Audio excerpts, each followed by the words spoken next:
Friends, welcome to ஆசை தோசை தமிழா. வாங்க, இனி நம்ம சேனல் என்ன பார்க்க போகிறோம்னு பார்த்தீங்கன்னா, காசு நிற்கிற போண்டா தான் பார்க்க போகிறோம். அதுக்கு தேவையானதெல்லாம் எடுத்து வச்சுருக்கோம் பாருங்கள். ஒரு வெங்காயம், பச்சை மிளகா, கருவேப்பிலை, புதினா, அப்புறம் 100 கிராம் கடலை மாவு எடுத்து வச்சுருக்கோம். ஓகேங்களா. அப்புறம் காசு நிற்கிற வாஷ் பண்ணி குட்டி குட்டியாக நறுக்கி வச்சுருக்கோம். நம்ம இப்போ ஒரு பாத்திரம் எடுத்துக்கலாம். நல்லா ஒரு அகலமான பாத்திரமாக எடுத்துக்கோங்க. அதில் இப்போ நம்ம கட் பண்ணி வச்சுருக்கிற வெங்காயம், பச்சை மிளகா, கருவேப்பிலை, புதினா இதெல்லாத்தையும் நம்ம சேர்த்துக்கலாம். அதுக்கப்புறம் பார்த்திங்கன்னா, நம்ம எடுத்து வச்சுருக்கிறோம் இல்லைங்களா கடலை மாவு, அதையும் இதில் சேர்த்துக்கலாம்.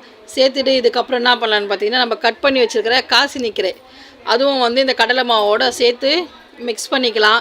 மிக்ஸ் பண்ணிவிட்டு உப்பு சேர்த்துக்கோங்க. உப்பு சேர்த்துட்டு கொஞ்சமாக இட்லி சோடா மாவு சேர்த்துக்கோங்க. அப்போ தான் போண்டா நல்லா சாஃப்டாக வரும்.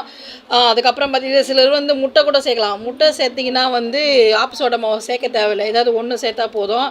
இப்போ நம்ம தண்ணி நிறைய சேர்க்கக்கூடாது. கொஞ்சமாக தண்ணி ஊற்றி நம்ம அந்த போண்டா பதத்துக்கு ரெடி பண்ணி எடுத்துக்கலாம். ஃப்ரெண்ட்ஸ், இப்போ பாருங்கள், இந்த அளவுக்கு ரெடி பண்ணி எடுத்துட்டோம். இப்போ நம்ம அதுக்கப்புறம் பார்த்திங்கன்னா பக்கத்தில் எண்ணெயை சூடு பண்ணி வச்சுருக்கோம். இந்த போண்டா செம்ம சூப்பராக இருக்கும் ஃப்ரெண்ட்ஸ். ரொம்ப பெருசாக போடாதீங்க, சின்னதாக மீடியம் சைஸில் போடுங்க.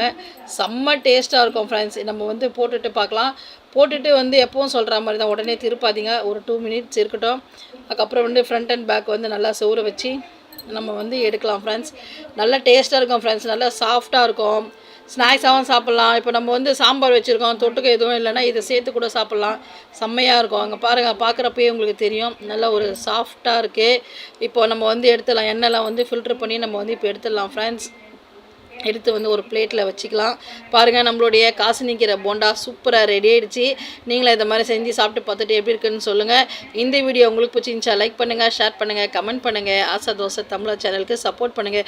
Okay, bye friends. இதோட அடுத்த வீடியோவில் பார்க்கலாம்.